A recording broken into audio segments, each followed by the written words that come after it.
ఆవేశం రోమాంచం మూవీని డైరెక్ట్ చేసిన జీతు మాధవన్ గారు ఈ సినిమాకి డైరెక్ట్ చేశారు.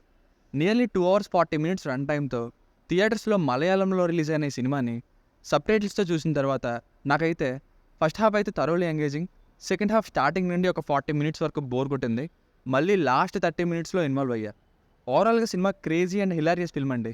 ఏదో మలయాళం సినిమా అని పొగడట్లేదు, చాలా వరకు సరదాగా రన్ అయ్యి ఎండింగ్లో మంచి సినిమా చూసామనే సాటిస్ఫాక్షన్ అయితే వచ్చింది. It's a fun field action film.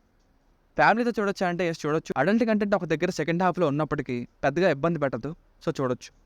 Basic story line ఏంటంటే అప్పుడే కొత్తగా కాలేజ్లో జాయిన్ అయిన ముగ్గురు కుర్రాళ్ళకి వాళ్ళ సీనియర్స్ వలన లైఫ్లో మర్చిపోలేని ఒక చేదు అనుభవం ఎదురవుతుంది. అసలు ఆ ఇన్సిడెంట్ వలన ఒక పెద్ద రౌడీని సెలెక్ట్ చేసుకొని సీనియర్స్ మీద రివెంజ్ తీర్చుకోవాలనుకుంటారు. అసలు వాళ్ళ సీనియర్స్ వాళ్ళకి ఏం చేశారు, సపోర్ట్కి గ్యాంగ్స్టర్ ఎవరైనా దొరికారా, రివెంజ్ తీర్చుకున్నారా లేదా అన్నది సినిమా. ప్లస్ పాయింట్స్ రంగాగా ఫహద్ ఫాసిల్ గారి రిఫ్రెషింగ్ యాక్టింగ్ అండి. 100% వేరియేషన్ ఉన్న రోల్లో మళ్ళీ ఇంకోసారి ఈయన యాక్టింగ్ కోసం చూడాలనేలా ఇరగదీశారనే చెప్పాలి. ఇంటర్వల్ సీన్, ఫహద్ ఫాసిల్ గారి ఎంట్రన్స్ సీన్, క్లైమాక్స్ 30 minutes నట విశ్వరూపాన్ని చూడొచ్చు.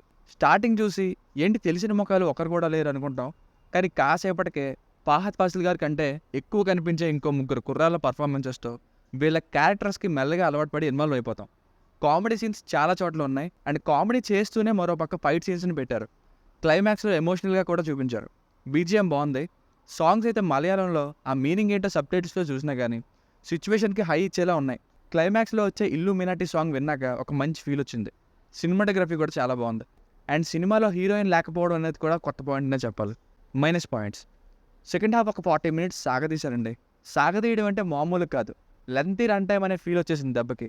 ఇంటర్వెల్కి సినిమా అయిపోయిన ఫీలింగ్ వచ్చింది, అలా ఎండ్ అయింది ఇంటర్వెల్. ఇంకా స్టోరీ ఏముంది అనిపించింది. నిజానికి స్టోరీ కూడా వెరీ సింపుల్, సీన్స్తో మేనేజబుల్ అనేలా చేశారు. నిజానికి ఎడిటింగ్ టీం కొన్ని సీన్స్ని సెకండ్ హాఫ్ స్టార్టింగ్లోనే ట్రిమ్ చేసి ఉంటే బాగున్నాను. ఎందుకు వస్తున్నాయి ఇక్కడ ఇంత డ్రాగ్ చేయడం అవసరమా, స్టార్టింగ్ ఎలా తీద్దాం ఎండింగ్ అలా తీద్దాం అనుకుని మధ్యలో ఏం తీద్దామో మర్చిపోయారేమో, అందుకే ఇలా సాగదీస్తున్నారు అనే ఫీలింగ్ వచ్చింది. ఇదే పెద్ద మైనస్ ఈ సినిమాకి.